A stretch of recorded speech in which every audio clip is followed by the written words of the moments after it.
उनके घर का रामायण का जो अभियान चल रहा था, जी आज जेल में पहुंचे हैं। जी। क्या अंदर प्रक्रिया? बहुत मेरे बहुत काफ़ी दिन से मन में था, तो हमने सुमेन साहब से बात की, तो उन्होंने बहुत ही हमें सहायता की, बहुत ही सहयोगी हमारे सिद्ध हुए हैं वो। और अंदर हम जेल में गए और सभी लोगों ने इतने प्यार से, इतने सर झुकाकर सभी ने, और हमने ये रामायण ऐसा नहीं कि हमने सबको दे दिए, जो स्वेच्छा से लेना चाहे जो भी। तो हमने यहाँ 1500 रामायण जो है वो उनका वितरण किया है। और सभी लोगों पूरा जब एंट्री होते ही जब रामायण भी लोगों ने देखी, तो जय श्री राम के नारों से पूरा जेल जो है वो गूंज रहा था।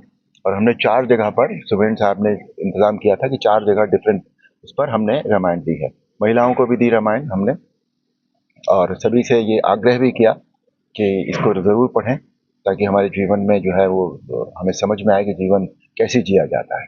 रामायण धार्मिक ग्रंथ तो है ही, लेकिन साथ ही साथ एक सामाजिक आचरण की गाइड है, पारिवारिक आचरण की गाइड है। तो सभी लोगों ने बहुत श्रद्धा से सर झुकाकर नारे लगाते हुए रामायण ली, बड़े खुश हुए। बल्कि 2 एक कैदियों ने तो मुझे अंग्रेजी में ये भी कह दिया कि वेरी गुड जॉब।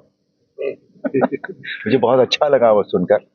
और मैंने उनसे यही कहा कि भाई देखो, तुम आ तो गए हो यहाँ पर शुभकामनाएं हैं आपके लिए कि आप जल्दी से जल्दी यहाँ से बाहर हों, लेकिन जाते वक्त यहाँ कसम खाकर जाइएगा कि दोबारा कोई ऐसा काम न करना, ताकि तुमको फिर यहाँ आना पड़े। अरुण जी, 2 अंदर कैदी थे, चर्चित हत्याकांड, सौरभ हत्याकांड, उसके भी है, उनसे भी मुलाकात हुई। क्या उनसे भी बात है? मुलाकात हुई नहीं, बात नहीं हुई। उनको हमने रामायण भेंट की, उन्होंने बहुत आदर से, श्रद्धा से रामायण जो है वो ग्रहण की। दोनों से, दोनों भावुक को। हो गए थे आपसे? हाँ बिल्कुल, बहुत लोग भावुक हो गए थे यहाँ पर। मैंने देखा कुछ जो थोड़े से लोग थे, उनकी तो आंखों में आंसू भी आ गए थे जब मैंने ये उनसे कहा कि ऐसा कोई काम मत कीजिएगा कि आपको दोबारा यहाँ कभी आना पड़े। सांसद जी, वहीं मुस्कान की आंखों में भी आंसू आ गए, भावुक हो गए आप? जी जी जी जी। हर इंसान कहीं ना कहीं, देखिए, भावनात्मक तो होता ही है। कभी कभी होता है कि कुछ ऐसा हुआ होगा कि उन्हें इस तरह का जो दुर्भाग्यपूर्ण काम उनके हाथ से हुआ, या जो भी है, अभी तो अंडर ट्रायल है, इस पर कुछ कहना गलत होगा। लेकिन फिर भी भावना तो, संवेदनशीलता हर व्यक्ति में होती ही होती है। तो क्या समझाया आपने उनको जब रामायण? नहीं, मैंने कुछ उनको समझाया नहीं भैया। रामायण पढ़ने मैंने उनको, सब लोगों को यही कहा कि रामायण पढ़िए, इससे बहुत कुछ सीखने को मिलता है। हमें समझ में आता है कि जीवन हमें कैसे जीना चाहिए, अपने लोगों के साथ, समाज के लोगों के साथ कैसे हमें जीवन जीना चाहिए। रामायण हमें यही सिखाती है। क्या उम्मीद करते हैं कि रामायण पढ़ने से परिवर्तन कुछ अंदर आएगा? क्यों नहीं आएगा, जरूर आएगा। अब हम सकारात्मक, पॉजिटिव सोच लेकर चलेंगे, तभी तो जीवन में कुछ करेंगे। तभी तो हमें काम करने का एक इनिशिएटिव अगर हमने लिया है, तो यही सोच कर लिया है कि इससे फर्क पड़ेगा। अरुण जी, किसी कैदी ने ये भी कहा कि अभी तक तो आपको टीवी पे देखा था, अब आप साक्षात। बहुत लोगों ने कहा ये बात, बहुत लोगों ने कहा।